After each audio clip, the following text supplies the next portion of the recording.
Hello, welcome to the Mackems versus Geordies. And we're both still in the FA Cup, and the next round has been drawn. So first of all, we're going to enter into the room of misfortune. It's Rob. How are you doing, Rob? Evening all. I'm good, mate. Good. How are you? And we got Don. How are you doing, Don? Evening. Yep, all going well. And hello to the old Scotty. Evening all. And a big hello to Superfan Dan. Hey. Good evening, lads. I like the backdrop. I like the backdrop, mate. What's going on? I'm in my closet. I love it. Oh, dear me. It's the curtain for my closet. Yep. I managed to hit 5,000 subscribers at the weekend, so I'm absolutely made up with that. A lot of hard work, as you know. Well, you gained a new one, Stu, in the Doggy Pals. You'll see them in the chat. That's my nephew Owen. Ah, right. Got you. He was very chuffed to get. Say again, Don. Means in the UK. Say that again. In the closet. I said. No, well, that bit and the doggy fans as well, mate. They've got 3 dogs at home. That's it. That's all I can say. Right, hello, Owen. I see Owen out there. So there you go. Sorry. Right. Back to you, Stu. Sorry. No, you're fine. Don't apologise. Come on, doggy fans. Right, 10 titles. FA Cup draw. You've got to be happy with Man City at home, aren't you? It's you got to walk that, aren't you? Well, fifth time this season, right? Yeah. You know what they say, Dan? Familiarity breeds contempt. Hey, Well, all I can say is the last time we played them at home, it wasn't bad. Sorry, Don, I stepped on you. Go ahead. As long as we get a decent referee, mate, we're going well on that, so, you know. We'll come on to that later. Crikey, that was just nuts, wasn't it? Absolutely awful. But I mean, without a shadow of a doubt, the game changer for the Aston Villa with their keeper getting sent off, wasn't it? I mean, do you think it'd have been a different outcome, perhaps, if it was 11v11? No. With that referee? No. If you take the referee out of the game, you know, except for the offside goal, we were bossing that game. Agreed. What offside goal? He wasn't offside. He was nearly past the bloody goal line, mate. Mate, the defender would have needed a taxi to catch up with him. It was that far off. Yeah, it was. I think even using Arsene's version of the offside rule, like there was daylight, like about a month's worth of it between him and the defender. It was absolutely pathetic. Oh, it's farming like, isn't it? Refereeing in the FA Cup has just been absolutely appalling. Well, and for me, the thing that bugs me the most is, VAR is not available at this round, but it will be available in the semis. I agree with Simon Jordan. You either have it or you don't. I don't know why they would introduce it at that late measure. No, it doesn't. So, it comes from the 5th round, but it's because up until the 4th round, Premier League teams don't get involved, and a lot of the smaller grounds, well, virtually all of the smaller grounds don't have it. Yep. So it costs too much money for them to put it in. And I suppose when you get to 5th round stages, that's the point where realistically, it's the big money games start. So I think that's why they put VAR in at that point. Do you know the daftest thing is, right? I mean, why is it so hard to just go and look at a monitor? I mean, why does it have to be involving in millions? I mean, surely, we see the replays within a second, don't we? Why can't they just have a TV so the referee can just watch a replay and see what we've seen at home? Can you remember the TV watchers? Install? Can you remember the TV watchers? Why the hell can't they wear one of them? Oh, yeah. To be honest, it's not like we don't watch it 20 times after the incident. Why can't they just put it on the big screen? Exactly. Use the TV footage. They don't need that VAR footage. Just use the TV footage. Exactly, True. and that's what I can't understand. I mean, yes, I can understand for the real tight knitted calls, but such blatant things like that, you didn't need VAR. You just have to literally say, like, knock on Mavis's door next door and say, "Can I come in and watch the replay?" I'll tell you what, though, the interesting thing was, if our referee was really appalling, I watched your game, and your referee was actually really good. You know, he spotted what was a very, very small tug on no 9 when they would have scored an equaliser. That was very, very good. And he spotted the penalty, which was 6 and 2 3s. You couldn't, if you'd got a little bit more of if he's toe to the ball, then it wouldn't have been a penalty, but the penalty was spot on. So your ref had a really good game, I thought. Yeah, a bit car happy, wasn't he, Rob? Yeah, unfortunately, the referee in the Liverpool game wasn't quite so good, even with VAR. 2 blatant penalties, and he didn't even look at them. It was the same guy we've just had, though, wasn't it? Chris Kavanagh. Yeah, Kavanagh. Yeah, blind as a bat. Well, that's 2 in a row, then, isn't it? Do you think he just didn't like North East teams? Maybe. It's quite possible. He's Liverpool born, so it's highly. He's not allowed to referee Liverpool or Everton games. Would you say VAR is ruining referees? Do you think? Do you think it's like they're like a fish out of water when they haven't got it? They were like rabbits in the headlights the other day. So I was saying last night though on Baz's show. To be fair to Kavanagh, it's his linesman that feeds him the bad stuff. Yeah, you know that's true. He quite rightly blew for a handball on this really ridiculous penalty one. He blew for a handball, but it was his linesman that told him it was outside the box. You know, and on the foul against Murphy, he blows up, but he doesn't know the position of where the studs are because he's quite a distance away. So I think he got a lot of the crap for that game, but I think his linesman was way more guilty than he was. The daftest thing is the Aston Villa player who was protesting to the referee was standing in the same place where he handed the ball, about 3 meters inside the box. And the referee walked over him. It's like, well, how he can't get any obvious than that. He didn't even move. He just stood there and says, I've never touched it. You know? It's the same with the foul though. Digney jumps up straight away when he does it. He knows he's like really cocked it up. Yeah. And goes back to Murphy to apologise. And he looks sheepish as hell. He knows he should be walking. But you know, it's one of them things. It would have been really unfair for Aston Villa to go down to 9, though, wouldn't it? It should have been nearly 8. Yeah, no. So at the penalty, then they would have gone to 9. But from the first foul, I would argue that if Digney gets sent off, then Bezo doesn't come out like a clown and take our player out because he wouldn't have risked going down to 9. But certainly in the second half with the penalty, but I would have thought it would have been a bit harsh to give him a second yellow. For he was jumping and turning away. I didn't have a problem with the Don.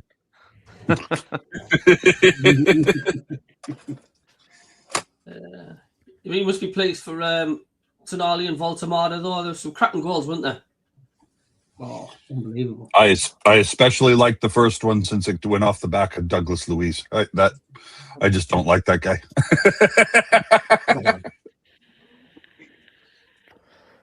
Well, yeah, after the show last night, I had a little bit more look into Voltamada.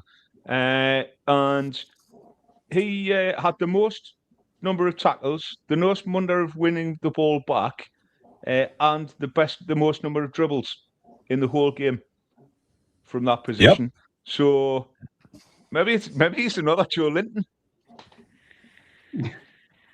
Yeah, Eddie work his magic then, isn't he? Just play him as a centre forward when you play us at St James's Park. Oh, stop it! That did get a mention. Naughty boy, Rob. As always, mate. As always. Onto our game, it was a bit of a damp squid, wasn't it, Rob? Yeah, it was. I I'm not sure whether the team had been told not to try too hard. But it was like watching championship football last year at the end of the season when we went on that 5-game losing streak. There was no spark in the team. You know, you had 6 non-regulars on the starting lineup, and you'd think they'd be busting a gut to get noticed. But not one of them really put a great deal of effort in. It was weird because we didn't get out of first gear, and yet Oxford offered absolutely nothing. It was strange, wasn't it? It was like I said to you, didn't I, Robert? Says I feels like a friendly match this more than anything else. It was weird. It wasn't the most exciting game I've ever watched. Put it that way. You know, are you a bit concerned the fact we didn't score from open play? We took a penalty to beat Oxford. Not really, because we haven't been scoring a vast number from open play anyway, really, have we? So, in fact, we haven't been scoring a vast number full stop, but we're not leaking them at the back very often, so we're not losing that many games. Yeah. Oh, you heard us on Total Sports, Stuart. Yeah, yes, Mark or Gabby Deaney, that says were you concerned?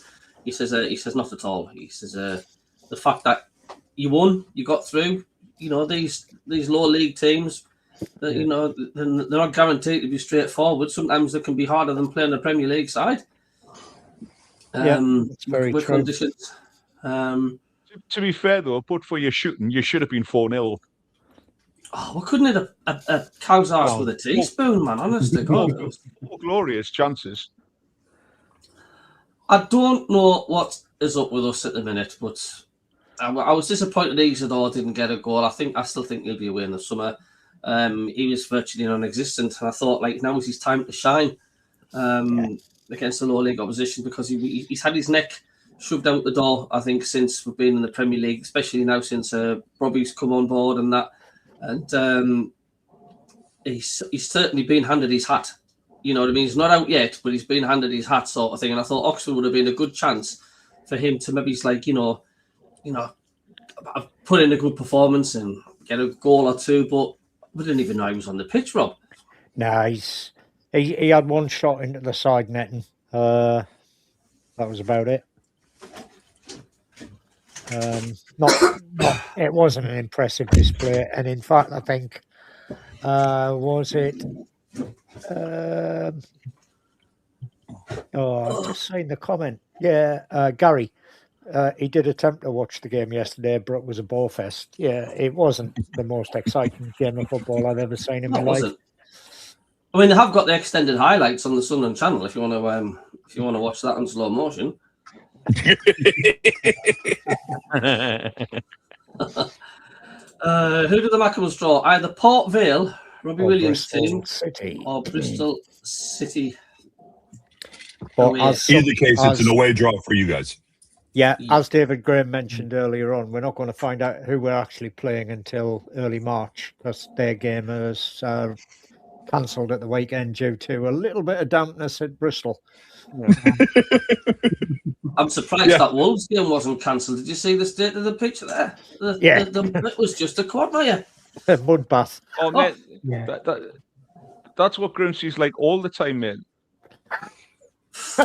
Yeah, it's a bit damp, isn't it? It smells of fish. And the football pitch is not a bench better.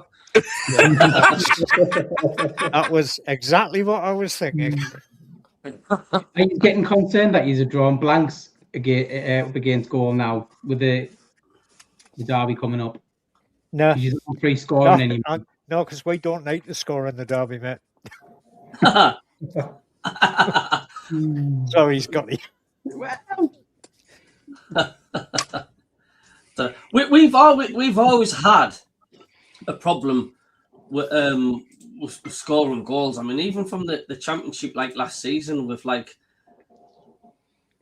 since we lost Ross Stewart, who was a quality striker, we've not really sort of replaced him since, and we've still really not got that signed, sealed, delivered striker. I mean, Robbie's still sort of slowly finding his feet, but you know, I think we're still a while off yet to find that either Niall Quinn or Kevin Phillips or Darren Bent type player. The problem is now it's going to cost you as well. Like, Yeah. to find them now is like They're as rare as Rocky Horse teeth. they are. Yeah. They're ridiculously hard to find out and out goal scorers now. We know. Yeah, we went for 5 of them in the summer and ended up with Voltamata, which I'm not complaining about, but fact remains. And Wiss is not free scoring at the minute either. Yeah. But he's just come back from a leg injury, a nasty injury. But we need to get scoring. And he's out again. Mind you, Voldemort's He's goal again. on Saturday was a good goal. He took that one. It was. Yeah. Yep. He turned it. He was in the right place at the right time. Yeah, took it well. Yeah. And Tonali's second was an absolute. Yeah. I would like to see the keeper that would have stopped that. Yeah. I think they had one of the world's best keepers in the goal at the time, and he was getting nowhere near it. Yeah. True. Yeah, but we're through. We're through the next round. I mean, who knows? We could meet in the semis or the final even. That'll be some game. I was said on Total Sport tonight, how are they going to keep the Sunderland and Newcastle fans separated at Trafalgar Square if we get to Wembley in the final? It's going to be interesting, isn't it? One of you will have to take Covent Garden, the other one will take the Trafalgar Square. So Talk about cat amongst the pigeons. It's going to be cat amongst the magpies, isn't it? We're 2 not very good teams away from home, so just imagine that. yeah. True. Good point. You have won the last 2 away from home, mine, Scott. We have. We're picking them up. Told you, we're coming into form now. I tell you what, though, that would raise some anxiety levels, that wouldn't it? I mean, a final FA Cup final, Sunderland and Newcastle. I mean, crikey! Imagine I think I'd work that day, mate. You'd work that day. I think I'd work that day. Aye. Oh my God's sake! It'd be like, it's not impossible. Put it that way. It is not impossible at all. It would be one of the most watched games probably the country's ever seen. Yeah, true. I would say, and you wouldn't be surprised if it turned out to be an absolute ballfest 0-0 as well, wouldn't you? It's when they hype these big games up and so much, and it turns out to be such an anti-climax.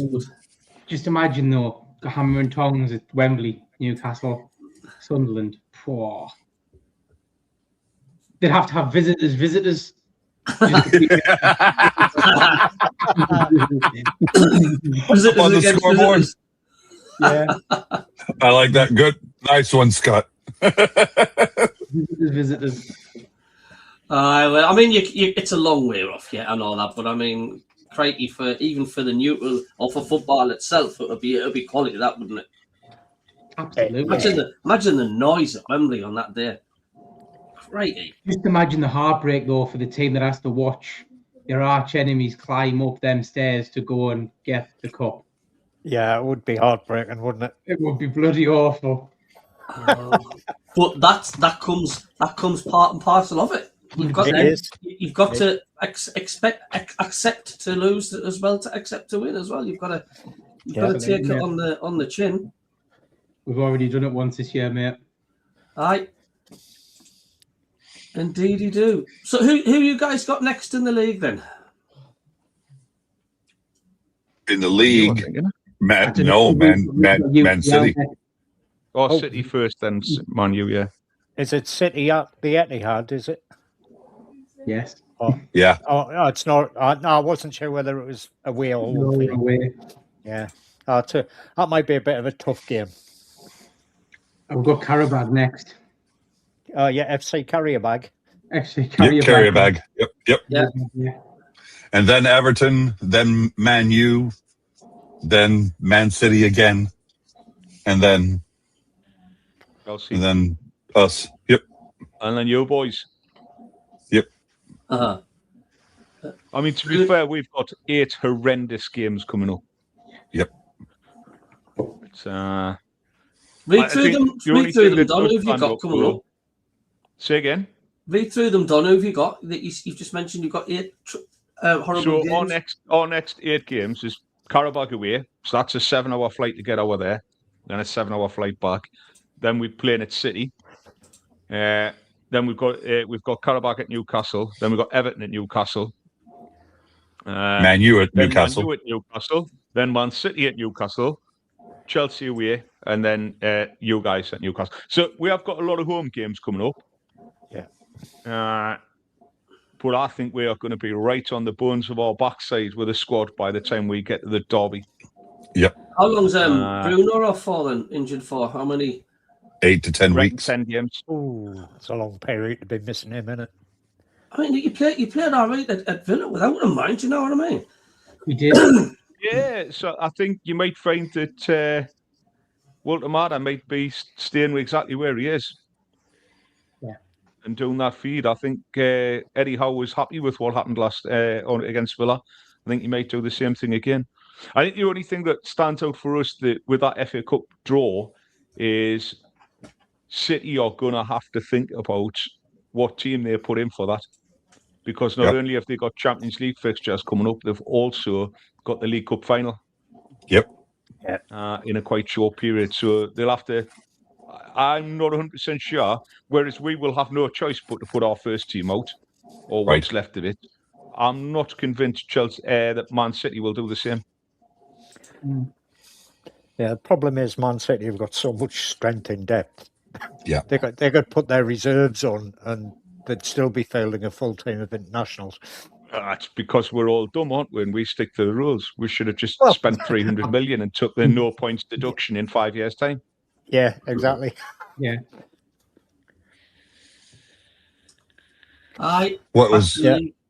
So my question to you guys is, what do you figure the game tonight, Macclesfield, is it Macclesfield versus Brentford? Yeah, that's currently underway. Macclesfield have had the best chances so far. Got it. Still 0-0. Okay. This is the last of the FA Cup games, isn't it? I think. And Coventry have just taken the lead against the Smog Monsters. Paddy Wright scored for them. They've taken the lead against the Smog Monsters. Yeah. That'll open things up again. Like, of course, Paddy Roberts missed a penalty, former Sunderland player, missed a penalty against Leeds in the penalty shootout. He scored a last-minute equaliser, so he went from hero to villain within a matter of minutes. So Leeds just scraped through as well. That's a good point from Gary there in the chat. Big Joe and Miley are close to coming back as well. So the doom might not be as bad as it sounds like. Right. Yeah. Good news for us is we could well have Xhaka back for the Fulham game. Oh. He's been training on a field in at the academy. I thought you were going to say Grimsby there. No, he in a field in Grimsby. No, that would have been sliding on the field in Grimsby, I think. But no, he's back in training, and he's been training on the field. So hopefully he should be getting towards fitness for the Fulham game. So nice. Touch wood.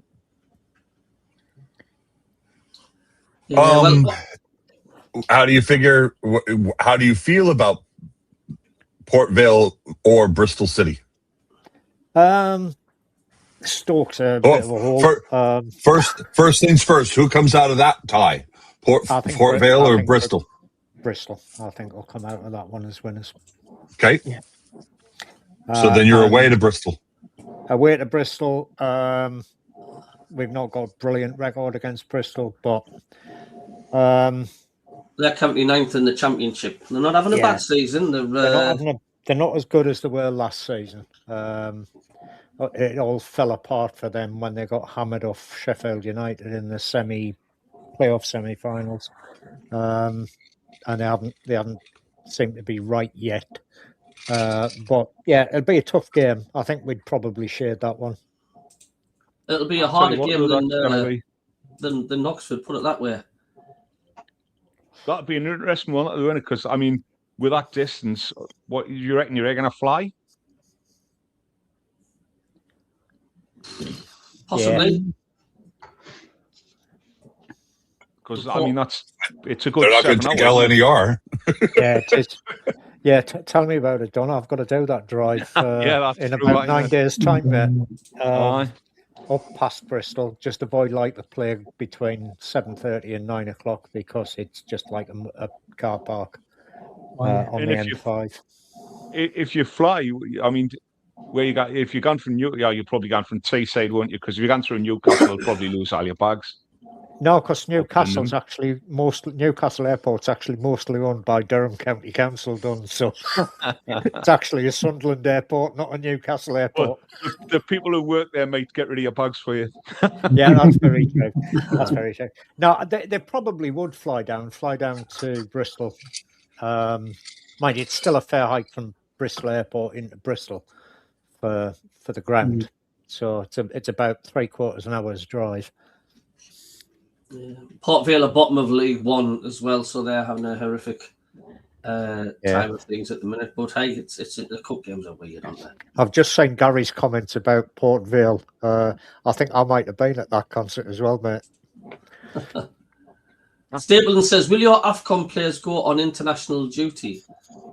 I would guess so. Yeah, whenever you've got any of the African teams that they're involved with playing internationals, I would guess they will be called up and they will disappear off into the distance. Right then, Rob, we've got our next game at home, Fulham. I believe it's at 2 o'clock kickoff on a Sunday. Yeah. Yeah. You confident with that one? I don't think we'll lose that one. A couple more wins, that'll guarantee us safety, do you think? Yeah, well, I think we're safe anyway. But yeah, one more win I think will be amply sufficient just to absolutely rubber stamp it. But yeah, I mean, I fancy us for a win, but I wouldn't complain too much if it was a draw. We had a hard game against them at Fulham, so you know. Are you concerned? Some fans have been on social media saying that they're concerned I would dip in form. I mean, I'll give you head to shake, lad. We've just played Arsenal and Liverpool in the space of 5 or 6 days. Exactly. I mean, what do you expect? No, not in the least. You've got to be realistic here, haven't you? And we weren't disgraced tonight. The games, even though Arsenal, 3-0 flattered them a bit, and Liverpool was, like I said, they didn't really offer much, but we've offered less, unfortunately. And it took a scrappy goal to separate Sun and Liverpool on that one. But it'd be good to get a win, bounce back on it. Seems like we've been a while. It'd be nice to get the stadium like rocking again. But say Fulham aren't going to be any walkovers, any pushovers. And of course, it depends if Jack is back or not. But I tell you who I did like, that old player, Tabby, isn't it? Tabby. How good did he look when he came on? Yeah, Jocelyn Tabby, he's a young lad we signed from, I think it was one of the Israeli teams. Very direct striker / winger. Doesn't beat about the bush, just gets the ball and goes. He's got quick feet. And he's good on the ball as well. But he's very direct and he scares the crap out of defenders because he just runs at them. He's got a decent boot on as well. I mean, he forced a decent save out the keeper in that match. Yeah, he's not a bad young player. I think he's one for the future. I don't think I can't see him getting a game on Sunday, but that Angulo that we signed as well looks similar sort of style of player. He's quite direct, quick feet, tricky with the ball, likes to go past people and scares defenders because he runs towards them rather than away from them. And of course, it was nice to see Mr. Sunderland get man of the match, wasn't it? I don't think he'd be starting against Fulham. He's going to be on the bench again, isn't he? Yeah. I think it'll be reverting to virtually the team we played against Liverpool, with the exception of Xhaka will be shoehorned in there somewhere. I don't know which one of the midfielders will give way to him, possibly Hume. And Hart. I mean, if you guys can take 6 points from your next 4 games, I would view that as a success. Yeah, You know, you've got some really tough games coming up. Yeah, all the teams you're playing are either right amongst us, you know, the Bournemouth, the Brightons, and Fulham, or you've got Leeds who are on a fly at the minute as well. That's your next 4 games. I mean, that's if you take 6 points from that, I'd go and have a beer and be laughing all the way at the bank. Especially because you know you're playing thingy away, you're playing Leeds away. Yeah. Leeds is going to be difficult. I mean, Leeds is always difficult, especially away. It's that type of ground as well, and it's like it's very sort of on top of the pitch. It's a real hostile environment, and they can really get behind the team.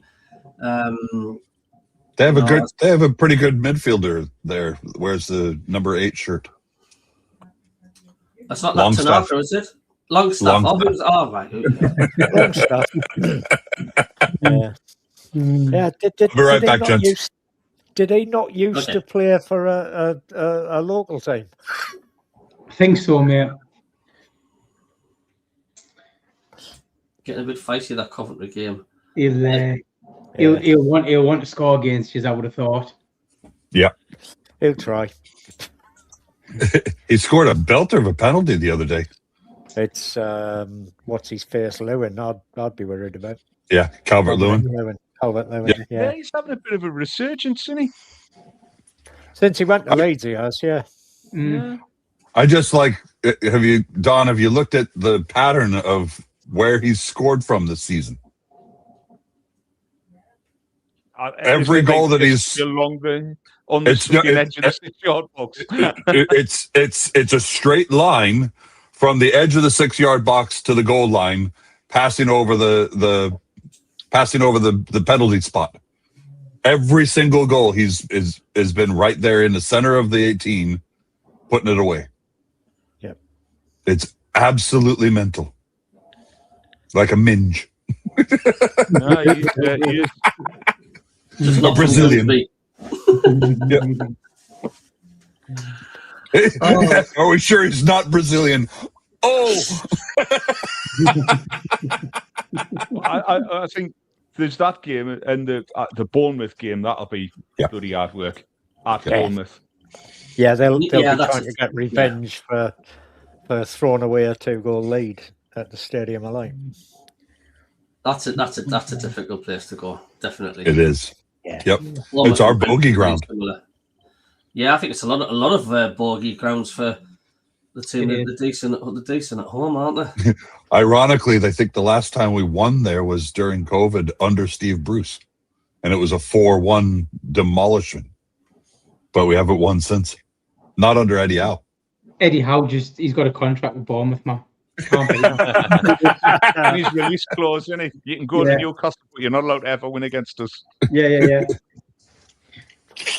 What do you guys think of the managerial merry-go-round right now?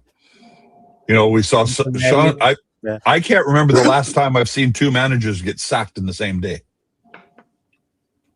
To be fair, Dan, I think both of them deserved it. Frank has just been terrible at. He was all right at Brentford, but he's been terrible at Tottenham. I mean, Tottenham just have not improved from Ange Postecoglou. Yep. Yeah. Do you think it was too much for him? That side at Spurs is better than what they are position-wise, without a doubt. The team just weren't playing for him. Yeah, the team were not playing for him. It was the same last year. They didn't play for Postecoglou unless it was in the European competitions, and then they were trying. I mean, Spurs are in a bloody relegation fight at the moment. I was just about to say who goes down because they're in the mire then.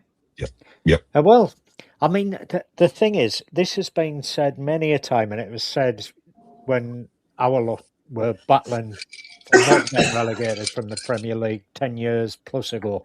The teams that are normally at the bottom are good at scrapping. The ones that aren't normally at the bottom don't know how to scrap. And I've got a feeling that Spurs really don't know how to fight a relegation battle. And last year they were never really in any serious risk, even though they were, 17th or whatever it was. But this year they are on seriously dodgy ground at the moment. Yeah. It would not surprise me to say Spurs get really dragged in to that relegation battle, I mean, and I think they would fail. There's only 3 points. Yeah, that's what I mean. And we all know 3 points in it down there, it means gold dust. Like you guys know, we know strapping down there. Like you say, they're normally looking at Champions League. They're not now. Yeah. They're looking at It's Championship. 5 points. Is it 5? It's West Ham they're fighting against. Yeah, but at the end of the day, it's 5 points. That's Spurs aren't exactly picking points up at the moment, and West Ham are. Yeah, but if you look at West Ham's games that they've got coming up, they've got some monsters, haven't they? Yeah. They've got Liverpool, they've got City, and then the interesting one will be Spurs Forest. Yeah, that's a proper 6 point of that one. Because I think if Forest turn over Spurs, and West Ham get a win and it gets to 2 points maybe. Yeah. Then you could well see Spurs lose it, really. Yeah, how ridiculous would that be? What I don't understand is Spurs have gone for a manager that failed miserably in the Premier League. Yeah. Why? Yep. Yeah, admittedly, before he cocked up at Wolves, he wasn't a bad manager, but at Wolves he was bloody appalling. And why Spurs have gone from him, and it seems. Wait, Rob. Wait. Spurs has gone for the Wolves guy. No, Igor Tudor. Oh, sorry. Yeah, it was. Sorry, is it Forest that have gone for Forest that went after him? Yep. Yeah. Yep. Why? Yeah, but because they're following the last one, isn't it? So they got Nuno from Wolves. Yep. No, they're trying again with another Wolves manager. Yeah. Well, they had Ange first, then they went with Sean Dyche. Yeah. I'd have stuck with Sean Dyche, mate. Yeah, I would have as well. I'd have stuck with Dyche. Scrap relegation. Yeah. Hey, I tell you what, you boys could have a big say in this championship, in the relegation. Yeah? Yeah. Because, Yes. I mean, if you look at it, you've got the match home on the 11th, and that's right after the Forest game. Yeah. Yeah. And, I mean, just looking at their run of games, they've got Arsenal at the weekend. Well, I think that's only going to go one way. Yeah. Then away at Fulham, another London derby. I think they'll probably get beat there. They've got a decent chance against Palace, I reckon. But then they're away at Liverpool. They've got Forest at home. Then you boys away. Mm-hmm. Brighton at home. And then Wolves away. Yeah. And their injury list is horrific.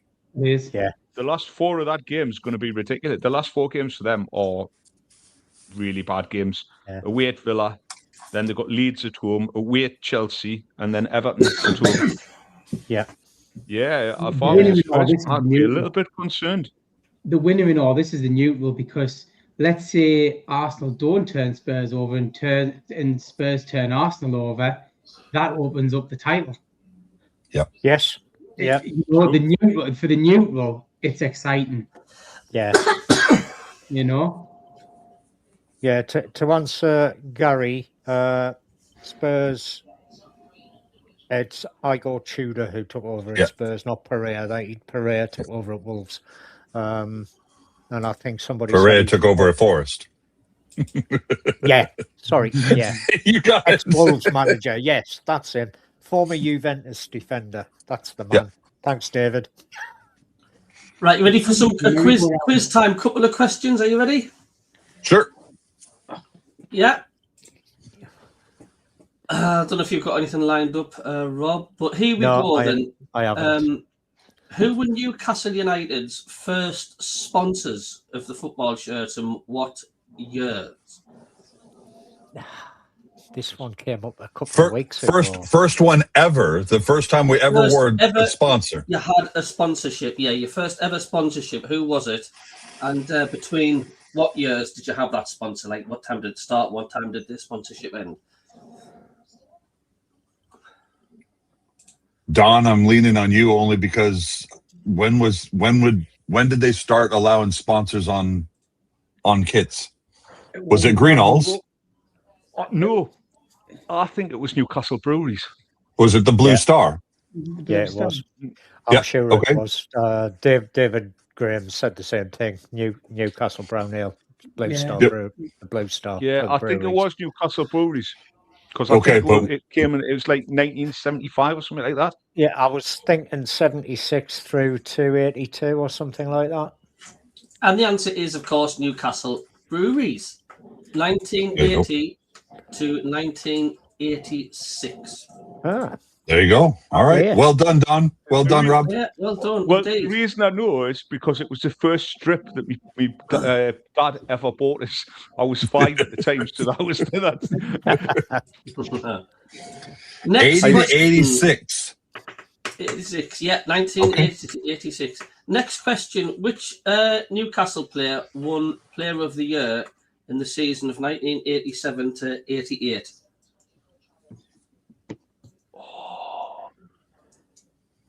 Different Google. I'm watching you.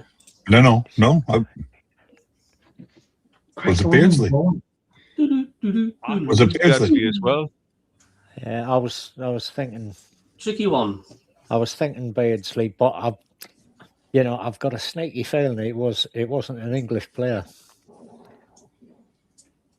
Nicky Papavasalou. No, want him. That was his brother. French That was your brother. Was it? It was probably too early for Rob Lee, wasn't it? No, It was. I think it was a French blokey. I'm forgetting his name though. Ginola. That's it. David Ginola. Philip Albert. In 88? No. Oh, he was Belgian, wasn't he? No, I was going through. I wasn't even born. Yes. Stu, you said 87, 88, yeah? Yes, 87, 88. That's why I say it has to be Beardsley, and that was Beardsley's, second time at Newcastle? So what are you going on? Who are you going for? Who are you going for? So I noticed Gary in the chat's gone for Paul Goddard. Right. Okay. He might have been, you know. Mirandinha, somebody Gary says 87, 88, Gary. Yeah. Was it Gaza? Before Gaza went to Spurs? Or Could have been. David Graham suggested it was Mirandinha. he said not.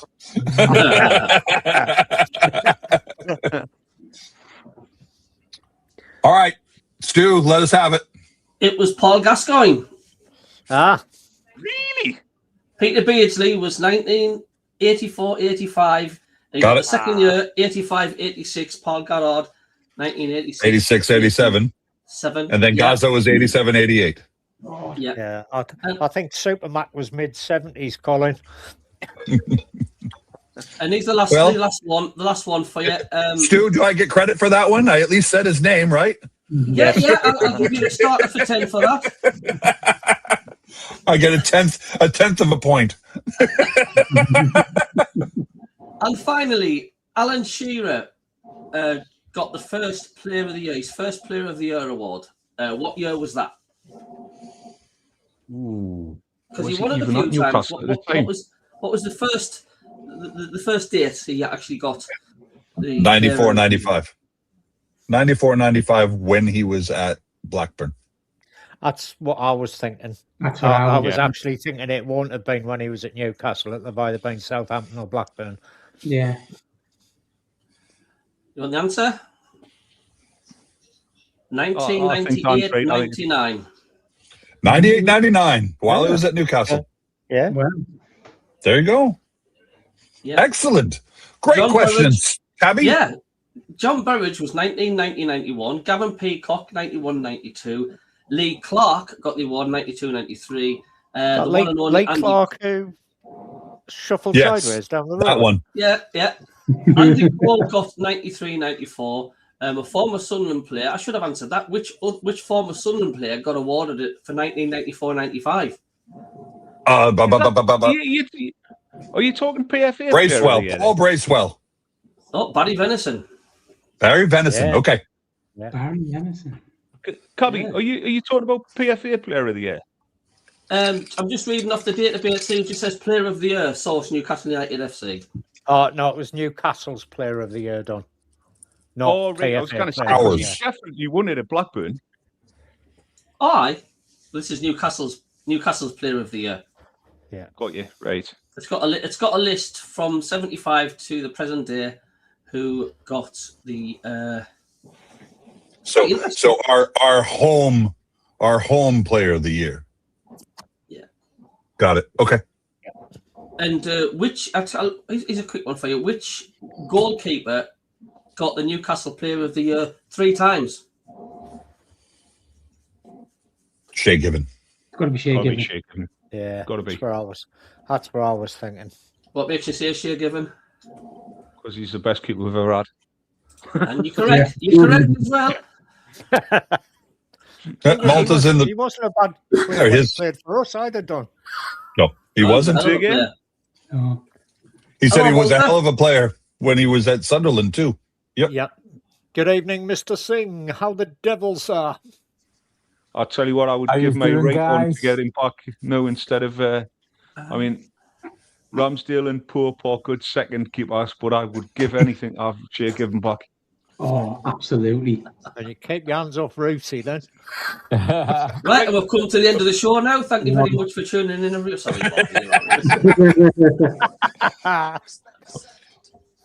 Mr. Singh, you missed the questions. Oh, I didn't miss the questions. I was lurking in the chat. That's stuff I needed to do. That's all. So I was Fantastic. watching along. So Yeah. weekly quiz. And I don't think they were that harsh, really, either, were they? No, they were great questions. How are you, Questions, Malta? Can you hear us all right? Good. I loved it. I just loved it when that draw went through. Like, our draw, the visitors are at home against Man City. I tell you what, bring on the quarterfinal. The visitors. I wish I had your confidence, mate, honestly. Yeah, Mackie, CABBIE. In fact, Mackie, I'm going to start calling you. Mackie is a short cut of Mackem CABBIE. Mackie. Right, so, or it could be Mabby, maybe. Mabby. It's a brand of ice cream. CABBIE. Okay, right, can't use that then. Right, anyways, CABBIE, you're always non-optimistic, I think. Whereas I'm a bit more on the shade of optimistic. So you think that the strength of the side that Regis Lebris will put out away to Bristol City or Port Vale will not get through? When a certain person I listened to on the radio said Sunderland didn't even get out of first gear and got through. They didn't. We didn't. We didn't, no. We did not get Exactly. out first. I wasn't being sarcastic. No. But that's exactly the type of performance we want. We don't want to get any injuries. We don't want the players going all out for 4 goals, 5 goals. Even though, again, Isidore, Mayenda, Mundell, the lads who were getting opportunities to impress, right, should have been, they maybe should have been busting a gut to get some extra goals on the board and show Regis Lebris and his coaching team that, look, I'm still here. I'm still at Sunderland and I'm still could be a relevant player. But hey, if those lads who are given opportunities don't make the best of those opportunities, all those lads again will get that opportunity depending on who we play in the next round. It'll be Bristol right. City, I can guarantee you that. And that one, Yeah, that'll be a harder game, Bristol City, I think. Bristol City, the good thing with Bristol City is you can get a flight straight down to Bristol from Newcastle and then a taxi straight to the ground. Yeah, or alternatively, Malta, if it was next week, I could drive up to Bristol. Pick us up. It's only an hour's drive. Aye. Well, The week after, it'd be problematic. I'd make the fly. Yeah. So, how's the move going, Rob? Yeah, all set for the 25th, mate. Contracts have been exchanged, so... Congrats. Have you got your ticket? Have you got your ticket for your black and white eyes? To be honest, we're not moving in until the 26th, and I think the the charity dues on the 27th. Is that right? Correct. Correct. Yeah. Yeah. To be honest, I think I'm going to be up to the elbows in boxes and big furniture that needs to be rebuilt and things like that. You know what it is? You know what the Ayatollah sometimes will say. you need a little bit of a break away from that. When you do, I'm you with need to make Malta sure on that. You've got Yep. one. You should just have the main bedroom, all of that done. Concentrate all your effort on there, right? What date is our thing? Is it on the Friday? It's on Friday the 27th. Friday the 27th. I was going to say, you see, if there was any weekend days, I would have happily driven down to see him, bought my screwdriver and tools, and helped you, just to push you along and that. The Ayatollah Susan will do that quite happily, mate. Right. Well, tell the Ayatollah that there's a swap deal going on. I've got to attend this. He's never met your missus. Tell the Ayatollah. You mean ask her politely, mate? Right, okay. So tell Ayatollah Khomeini in advance. Say that. That's 38 years of marriage, that thumbprint. Well, unfortunately, I mean, our visitor pals, you know, they might be able to write Arabic, seeing as who the owners are, but I can't write in Arabic to send her backward email. So, anyway, the offer's there, Rob. Tell her that. Malta will come down and help us for the same amount of time that I go away to the event. I'll see what I can do, guys. I'm not going to promise anything. So you put that to her. The best we could ask for, Rob. That would be. I mean, how often do we do this thing? Only twice a year. It's okay. Yeah, I know. But how many times do we do it? How many times do we do it when the Yanks are in town? Come on. Not often. Not often. Yeah, I know. So, Dan, I'm not going to wear a Sunderland top when I come. Okay. But I may wear something red. Okay. I think you'd be in safe hands if you did, though, wouldn't you? Yeah, we're not going to give you any static. I've been around Newcastle wearing a Sunderland top, and this is like sort of pre-92 Keegan era. No one even looked at us, right? Because there was only like 20 Newcastle fans in the whole of Newcastle anyway. You know, I actually used to wear. Me and my cousin both used to wear a Newcastle top to work. And we had a shop in the Green Market. And we used to wear Sunderland tops all the time to work in the Green Market. And nobody said anything. They knew we were Sunderland fans. And it's not like Newcastle were playing in the Champions League. You know, they had great players. Shearer, Asprilla, they'd beaten Barcelona. Newcastle were getting 11,700 and something at home. You know, so they see Sunderland and they just say, you know, and the enmity wasn't there that it is now. You know, I think the advent of Sky TV and then, I mean, Newcastle's only success has been that League Cup, right? The maybe perceived success. No, but it's the only success of the last 70 years is that, right? Because that's all that counts is the trophies in the cabinet, not otherwise Arsenal would have loads of fourth place qualified for the Champions League trophies, you know. So yeah, there wasn't that, but now they've won something, you know. They're a genuine trophy winning side, you know, and you're not the only one who saw them win the last trophies, Rob. You know. I remember the first cup win. That doesn't count. That's just like winning the blinking Pekka trade, the first cup. Yeah. Same as the Intertoto certificate and that. But are you guys happy with the home draw? Ecstatic, mate. You've won the home draw because it was all the warm balls and the Newcastle are going to get, you know, Arsenal away, blah, blah, blah, blah, blah. You know, you're at home against Man City, who you've already beaten in the league this season, at home. So you kind of argue with that draw, to be honest. And depending on how Man City are doing in the Champions League, is it? I think they'll breeze past them, like. We're a better cup team than we are in the league as well. We seem to get off on the knockout bit. We seem to enjoy that. That worked out really well for us the other weekend. Scotty.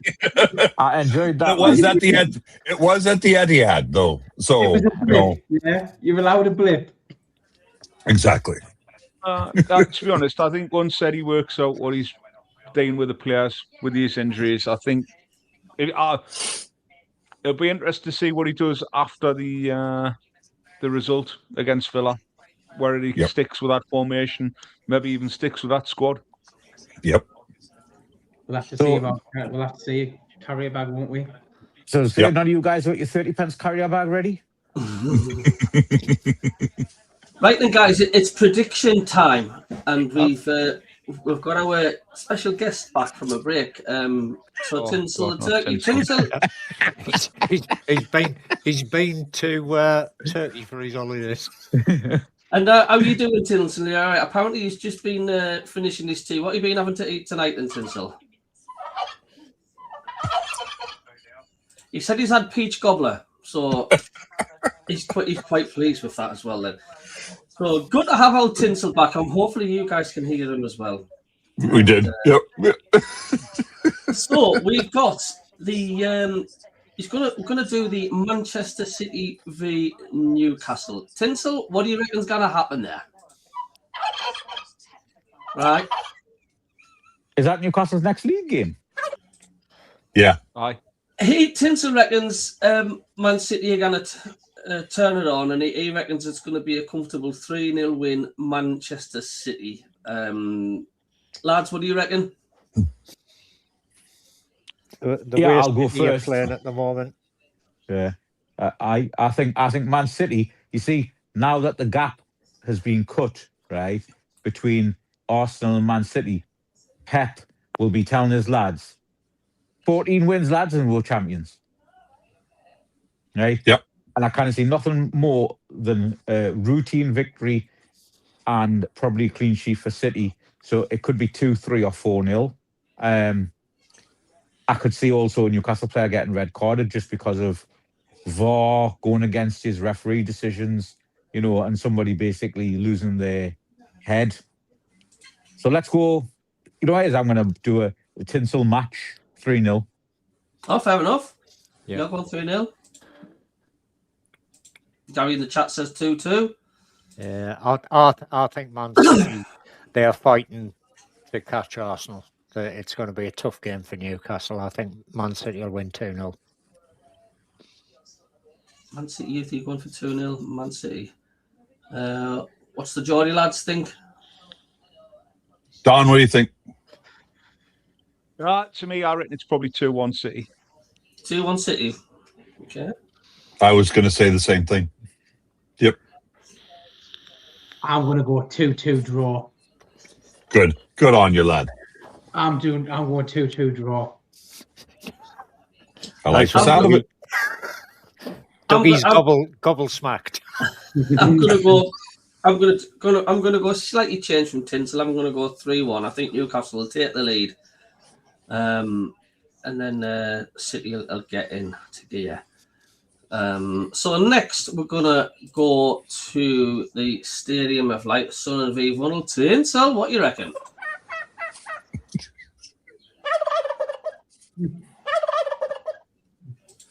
He reckons it's going to be a scoreless ball draw, a 0-0. That's what Tinsel thinks. I mean, there we go. I mean, it could happen. Rob, what do you reckon could happen? Well, we're not that good at scoring. Neither are Fulham. So a 0-0 wouldn't be out of question. But I think we'll sneak that one by a goal. You think sneak 1-0? Yeah. Malta? I think it's going to be tight, right? The lads are going to be wanting revenge because Fulham did turn us over, horribly turned us over, to be honest. And I think it's going to be a tight 1-0 to Sunderland, maybe from a penalty or a free kick. Fair enough. Don? Yeah, I reckon 2-0 Sunderland. I don't think Fulham travel very well. You don't think they travel very well? Well, that's a good point. What was the score, Don? 2-0. Sunderland. 2-0. All right. Superfan Dan? 1-1. 1-1. And I think Sunderland will take the lead, and it'll go all the way to the 92nd, 93rd minute in stoppage time, and fucking Reed will show up with another belter, or Harry Wilson, one of the two. Yeah. We've been there many times. Mhm. Yeah. Scotty. Controversial one. Fulham win 2-1. Ooh. There's always one that has to spoil it, isn't there? Fair enough. 2-1. Scotty is going for Fulham, which would give Sunderland 3 consecutive defeats in the league. Yeah. Yeah, that's not going to happen. Like. More than one way to pluck a turkey. Tinsel, Tinsel, thanks very much. I'm glad you're back. Are you doing much tonight before you go? Right. Yeah. Right. Oh, right. Okay. Yeah. Okay. Well, good luck with that. Good luck with that, mate. He's apparently locked himself out. He's had to call the locksmith in, and he's been given a turkey to get in. So he's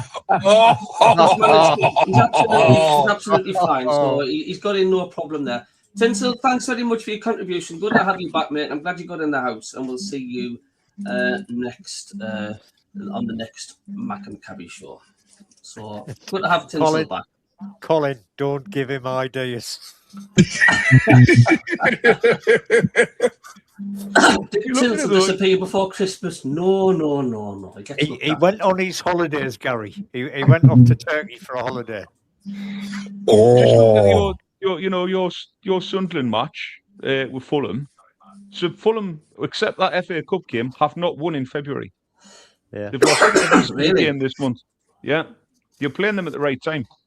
And to be honest, they were 1-0 down at Stoke. there you go. So yeah, I think you've got them at the right time.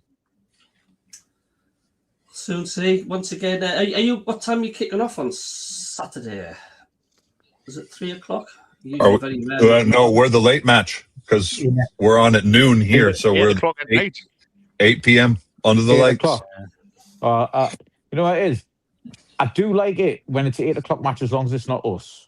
Only because you have something to do all through the day. Then you're not bored after all the football's finished at like sort of 5:30. Like if it's a 5:30 match, and then you still need something to do later on. So yeah, I would say again, as long as it's not us away to bloody Bournemouth at 8 o'clock on a Saturday, then it's all right. Yeah. So you've not got Champions League matches this week, lads. You have No, it's 20. Oh, the 18th. Yep. Yeah, we have. Yeah. Wednesday night. Oh, it's well, Champions let's League. see carrier bag, isn't it? Yeah, that's what Very I bad. thought. Cabby, you'd be getting those predictions in. You'll have to write to Tinsel. Let him know. Send him an email. He's one that he emails me and lets me know what he's going to predict. But he is stressed if he's got locked out of his house, so he's probably got other things on his mind. Right? So His email address is gobbler@bernardmatthews.com.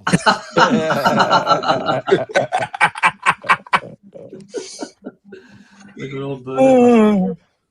So, how do you boys think you're going to do away to carrier bag? Well, I think have they already flown? Are they flying today? I've already seen several YouTubers that are already on the ground in Baku.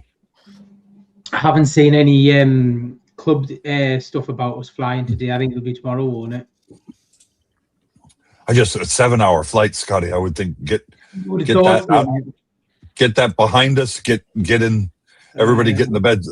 Look, if one of the other YouTubers can be in some palatial hotel for 58 quid a night, I can't imagine what it's going to be like when the mags hit the ground there. And is it me, Don, or does Baku, Don and Rob, does Baku sound like something out of Star Wars? It does a bit. Jakku. But it's quite a modern city. That's what I've seen. Yeah, been fairly well rebuilt on oil money, so a bit like Newcastle, really. Have you been there, Rob? What, Newcastle? I've been a few times. What about Baku? No, I've never been to Baku, no. It's a good. It's no competition there, is there for you? It's an easy win for you, is that?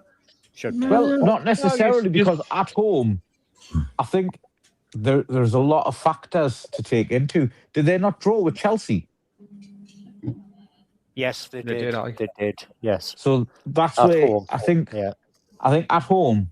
I mean, I don't know how big their stadium is or what their supporter base is like, but I think it could just be part of the whole traveling, 10 time zones or whatever it is across the world. That'll take something out of the players. Yeah. And can you actually fly to Baku from Newcastle, or do you have to go from a proper airport like Manchester or Heathrow? Yeah. Yeah. But surely, I mean, you don't think it'll be a charter flight? No, I'm sure Newcastle will be using Saudi Airlines to put them on just a direct flight. I would think so. They could, yeah. I know if it was Sunderland, Kirill will just be using his own plane. Yeah. So I've just looked at their stadium size, 4,677. Right. That's going to be rammed. I wonder how many Geordies travelled. I wonder what our allocation was, Don. It should be 10%, 460. There you go. Yeah. So it's about the same size as the Victoria Ground in Hartlepool, that. You can guarantee that they will have way more supporters than that, though. Yeah, you would have thought so, but you've also got to bear in mind where it is and the fact that it's in February. -20 is not unheard of in Baku at this time of year. That's enough to freeze the brass dangly bits off a monkey, that is. Everybody's at the pawn shops. The interesting thing is, I'll have to have a look and see where they're playing it, because obviously you've got the Olympic Stadium in Baku as well. Yeah, and that's got 60,000. I wouldn't have guessed that they will play it at their home ground. They'll need a bigger stadium. Yeah, where did they play the Chelsea game? Can you look at what the attendance was for the Carabao Chelsea game? Just give me a second. Oh, Shufty.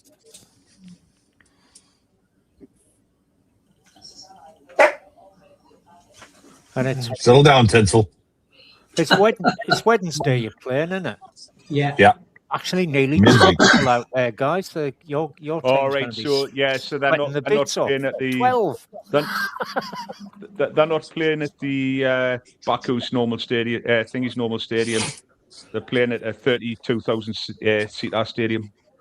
Yeah, would have had to be, wasn't it? Surely. Republic Baramov Republican Stadium is where they played Chelsea. Yeah. Well then. Yeah. Looks like been decent weather for whoever's travelling out there, though. Sunny and relatively warm for this time of year, 12 or 13 degrees. 12 or 13? That's bloody warmer than it is here. It is. I said, look, be sweating. Yeah, it's where the Afghan national team plays is where they're playing. There's your national team. Azerbaijan, should I say. National team. There's your answer, Scotty. It sounds like they did fly today. Yep. Yeah, Colin Majors just said it's a charter flight that they're using. The plane turned up earlier on the plane spotting channel. So probably is a charter flight that they're taking from Newcastle to Baku. So if train spotting was all heroin, plane spotting's just the posh version, Dan. Well, I was going to say, what drug of choice is plane spotting if heroin was train spotting? I think they're a different class because train spotters generally wear anoraks. Plane spotters normally sit in their cars. as Don will attest quite well, won't you, Don? It's not that bad, to be honest. You can fly Azerbaijan Airlines from Heathrow to Baku for only 293 quid. So why are you not there? I've got to work. All right. Yeah. I did have a sneaking thought about it, but then I ran it past my missus and it did not survive contact with. Pretty much everything else, to be honest. Where's your thumbprint? Yeah, I quite literally got back on Friday to then tell her I was going away on Wednesday. Like, well, would have been Monday, really. You know, I'm going away on Monday. Yeah. I bet you're popular. and yes, Dan, he does have that thumbprint on his forehead. I know Jenna quite well. To be fair, he's met my missus as well. I figured. It's the Ayatollah Jen and the Ayatollah Susan. There's a pair of them. There you go. That's Gary's a good just point saying, with Gary there. Yeah, Gary, yeah. You're not 100% certain you're getting there. It's interesting what Gary's saying there about sharing seats with yaks and crates with chickens in it. This is actually a true story. If you've ever flown with a company called FIGAS, which is the Falkland Islands Government Air Service, and the day before the flights, they announce the passenger lists on Falkland Islands radio. And I jest you not, there was one night, it was Mr. and Mrs. Paul March, Master Paul March, and Flossie the sheep. I jest you not. Oh, yeah. Yeah, it's a special place. It's a very special place. You've got to be special to go there. Was that his mistress? Well, it might have been, mate. Might have been. But you know, darts on the radio was another good one. He's a bad boy. Where you've got Stanley playing Goose Green, and the Stanley team are in Stanley, and the Goose Green team are in Goose Green, and it's been broadcast on the radio, and you know it's literally thud, thud, thud, 180, and all you hear from the other end is load of bollocks. And the best of the lot, swimming on the radio. Splish, splash, splish, splash. And now we'll interview the winner. No. That is the God's honest truth, guys. That is the God's honest awesome. truth. What do you think? Seeing you bringing that up, what do you think the worst sport is that you could broadcast on the radio? Synchronized knitting. I mean, sorry, I think synchronized swimming. Synchronized swimming. Yeah. No, synchronized swimming is like, is that like, or the same as racing, synchronized or what is synchronized swimming? It's like not a race. No, it's like dancing underwater. All right, okay. I was going to say underwater basket weaving. Many times when the females are doing it, you often see hear the commentator saying, "And the waves have just parted." Yeah. David says balls or tiddlywinks. Yeah, I can say that one, David. Yeah, not the most enthralling sport. Actually, even those on television would be fairly boring, but on the radio, no.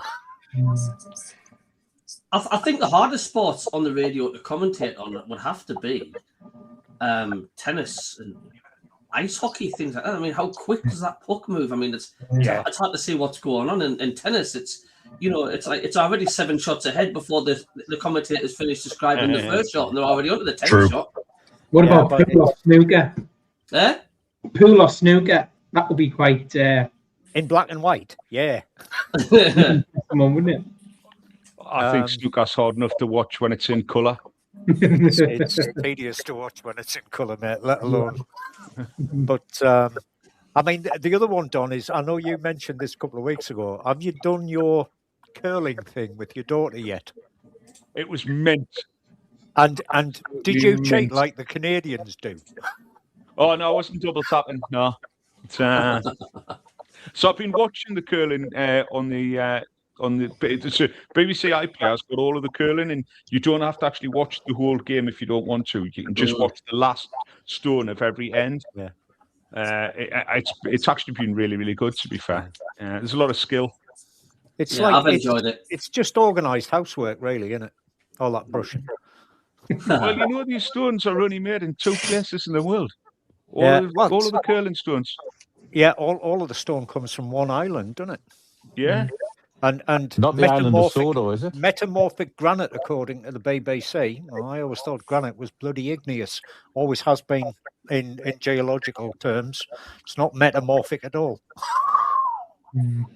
That's Yeah, the we've BBC, done well. though, isn't it? We've done well well, I say done well. I mean, for what we can in the Winter Olympics. I mean, the skeleton's been good, and the cross snowboarding's been. I enjoyed watching that. It's been good. I mean, to go down on a tin tray at like nearly 80 miles an hour. I mean, head first. That's nuts, isn't it? So you can actually go and have a go at this, you know, if you want to have a go. So there's a place in that you can go do the Cresta run. Oh yeah. Anybody can go and do it. You must have some sort of the training, Cresta though, run's a surely. big thing. No, But well, the yeah, question you is, get a little bit of training. would you throw yourself down a icy track with nothing but a serving tray between you and the ice at speeds of up to 80 mile an hour? No. My boss has tried to get me to do it 2 years in the last 2 years in a row, and I've told him to go himself both times. Yeah, got no chance. But when his daughter says, "Dad, do you want to go curling?" Yeah, don't let them get that. You know how much of a suck I am So for my kids. Middlesbrough 2-0 down now. Yeah, Hadji scored the second as well. yeah, the 2-0 down Middlesbrough. What's the score in the cup? 1-0 last time I seen Brentford. 1-0, one goal scored for Brentford. I really You would like that like to one, see a guys? shot One goal. Owen goal. Yeah. Hey, I learned a fact about curling. You went about that before, and I didn't know this. They actually, before each match, they actually spray the curling courts, whatever you call them, something which dries like little specks. That's what they use the brushes for. That's what the brush is for. Yep. It's called Sweep pebbles, the dust apparently. Yeah, it's called pebbles. And if they didn't do that, the stones would stick just about. Aye. That's the first time I heard about that.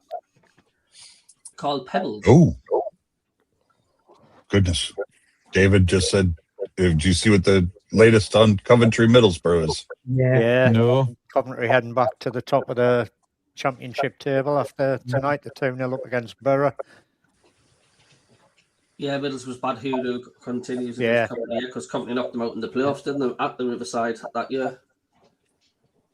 We're not that bothered about Borough, though, are we? I'd rather see Borough it's get a local- promoted than... It's a but derby then, for one of our teams, Scott. Aye. Yeah. I'd like to see them come back up. I'd like to see 3 North East teams.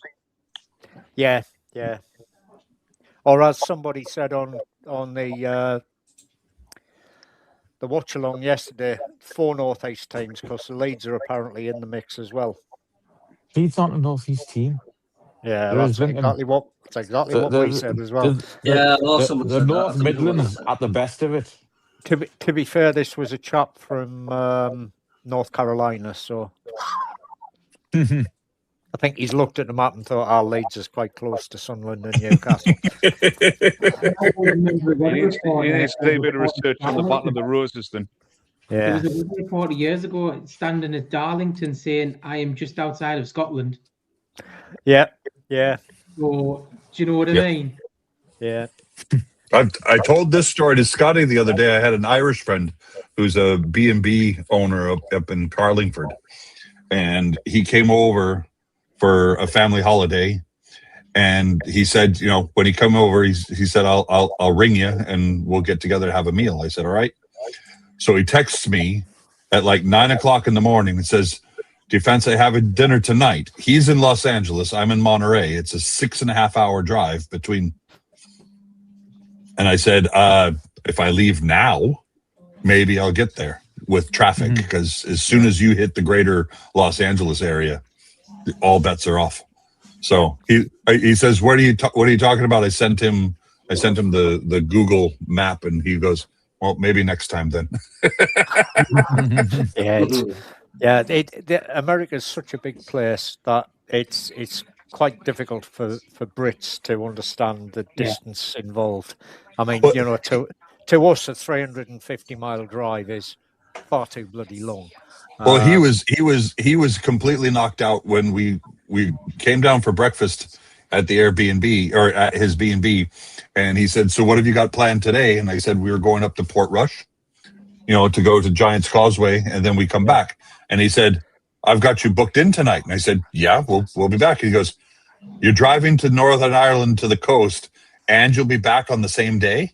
Like, yeah, that's like, for us, that's like driving to San Francisco Airport and back. It just, and I've done that 2 or 3 times in a day, so not a big deal.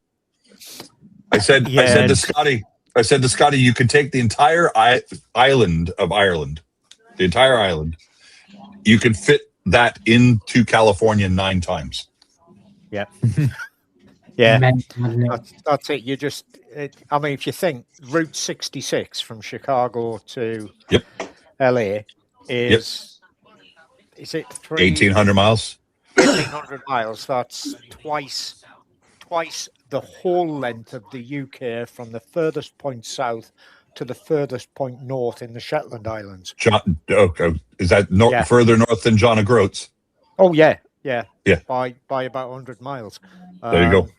It's 900 miles north to south. You know, and Route 66 between 2 cities is twice that distance. Yep. Mental, isn't it? Well, I'm going to end the show, lads. An hour and 20 odd minutes. It's been a good laugh. It has. A mixture of all kinds tonight. He's doing much tonight, and he got much planned. Nah, take the dog out and keep the doggy pals happy. Bounty disappeared. I know where he is. He's locked himself into the downstairs loo. So I'll need to go and rescue him. All right. Cheers to Leslie. We see Leslie in the chat, and of course nephew Owen and Gary. Who else have we got over from the Tyneside crew? Yeah, don't forget to subscribe to both of the channels, through Black and White Eyes as well, to get the subscribers up and up. Yep. And thanks everybody for tuning in. It's been a mixture of the usual seriousness, Mickey taking, and a bit of a giggle, and a bit of a quiz as well. So. I like your tinsel.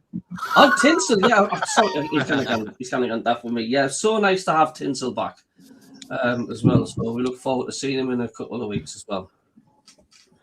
Fantastic stuff. I'm trying them all. So don't forget, next Monday it'll be on the flip side. It'll be on the Through Black and White Eyes next Monday, 8 o'clock. Baz messaged me. He said he's knackered. He's done something like 9 or 10, 12-hour shifts or something on the trot, and he's absolutely goosed. Yeah. I think I'm going to miss. I think I'll miss next week's show because I will be in the air on my way to Newcastle. Hey. So I think I'll have just landed. I think I'll just landed at Heathrow. No, I won't. No, I'll be 8 hours ahead. My times are going to be all screwed up. I land in Heathrow at noon, and I'll be in Newcastle by 4 p.m. So maybe I'll make it on. We'll see. And asleep by 4:30. We'll see. I better have a pint in my hand by 4:30. Rob. At least just the one, Dan. I would have one in each hand. I just hope Don relaxes because he's not laid back enough.